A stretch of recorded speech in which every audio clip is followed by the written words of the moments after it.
The Manchus, then, the founders of the Qing dynasty, were the last in a long line of inter-Asian peoples who took over and ruled in Chinese lands.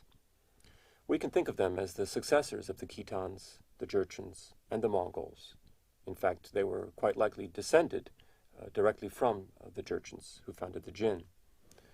Now, we can think of them this way not only because they share many of the characteristics of the conquest dynasties, as I've already suggested, but also because the Manchus themselves thought that they were the successors of the Liao, the Jin, and the Yuan.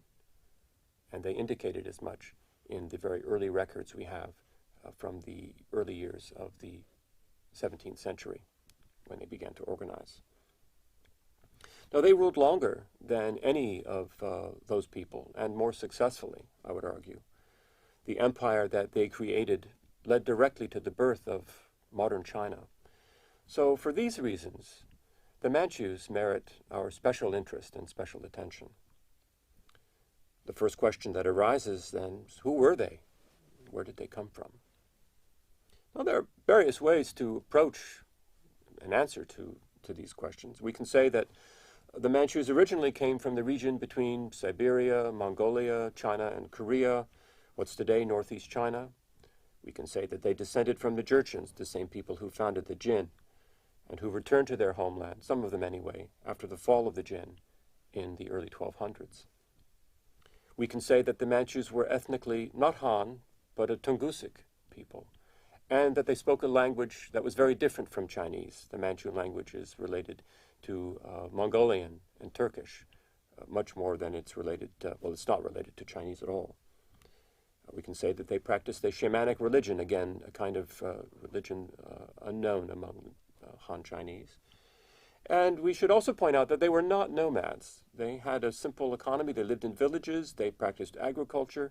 They did engage in hunting and some pastoralism, but they had a lifestyle that was quite different, in fact, from the Mongols or from the Khitans, who were more in the type of pastoral nomads. Now, after the fall of the Jin and the fall of the Yuan, the Jurchens who lived in this region came under the rule of the Ming around in the late 14th century. They remained in their tribal groupings for the most part, living, as I say, in small villages.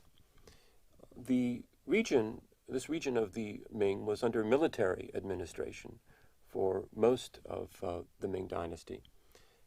The different Jurchen groups would send embassies regularly to Beijing to offer local products and tribute to the Ming emperor, and in exchange they would receive patents of nobility that would be conferred upon them by the emperor in exchange for their continued loyalty to the Ming throne.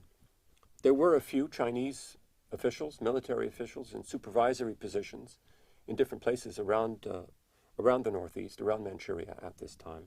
Their main job was to ensure that rivalries between the different tribal groups did not entirely fade away.